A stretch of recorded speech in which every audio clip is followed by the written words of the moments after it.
gift bag from the Wakas at Simula concert last April 18. So, ngayon ko pa lang siya i-open kasi nga ang dami nangyari no concert day. Pagdating namin sa venue, pumila na agad kami sa merch, pumila kami sa food, hanggang sa mag-start na yung concert, di ko pa siya na-open. Ngayon pa lang. Ang tinignan ko lang dito is yung laman ng photo card kasi nga baka merong may bias na gusto makipagpalit dun sa photo card. Alam ko naman na yung mga laman nito kasi nga ang dami ko nang nakitang video na nag-open ito. And ngayon pa lang ako nagkaroon ng time para i-check siya. After concert, work na ang taong ito.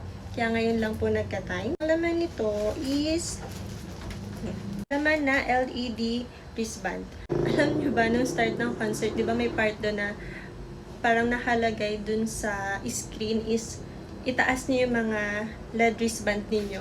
Eh, hindi pa namin to suot kasi nga nakapilap pa kami sa food. Yung panic ko talaga para masuot to.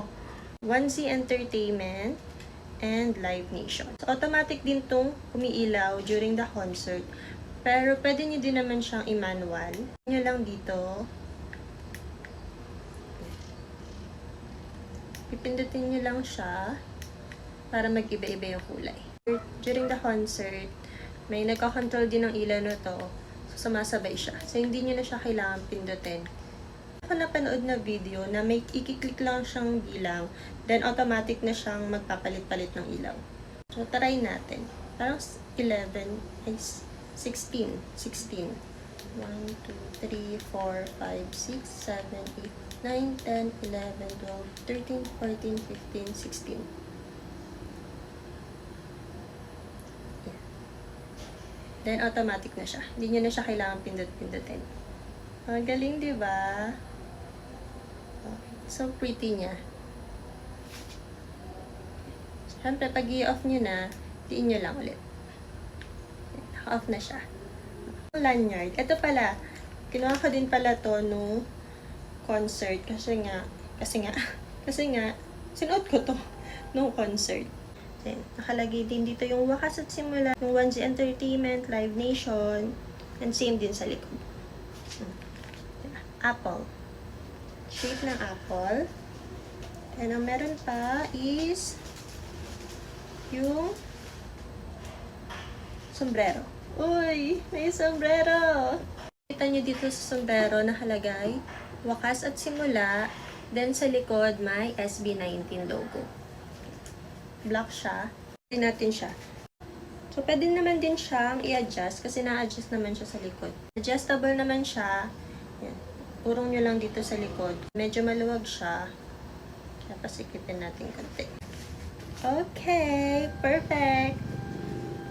Ano pang laman?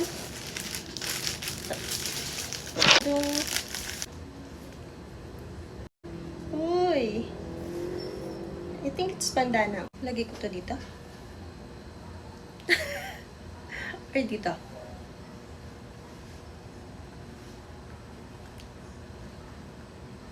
Ano ko to style? At talagang dito ako nag-style, di ba? Dito. Ano nagagagawa ko nito? Ano? Ay, dito.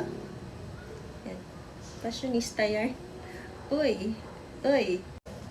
Magbanda na tayo. Talagang dito ako nag-ganto-ganto na.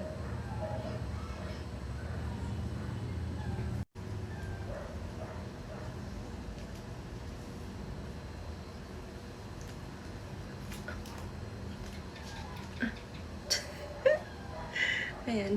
The bandana. Oh, yan na muna. Yung black na bag. SB19 Wakas at Simula. Wala, ang dami pang laman. Ang pinagkakaguluhang cooling wipes. Ang dami-dami ko napapanood na video about dito. Nakakatawa lang. Hindi ko akalaing magiging talk of the town ang cooling wipes ng SB19.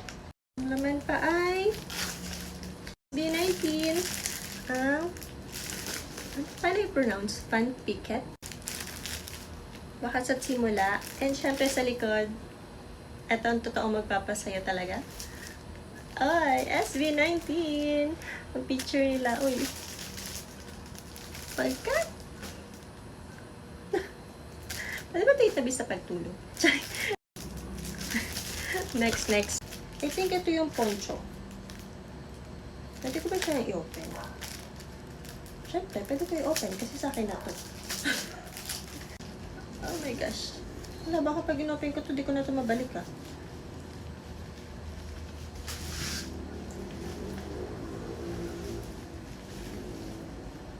Yes, ito nga yung poncho. Hindi ko na siya i-open kasi nga, baka magulo yung tupi niya. Sayang naman. Tatabi ko na ulit siya. Yan. Isa sa pinagpapasalamat ko talaga is hindi umulan ng concert. Sobrang thank you, Lord.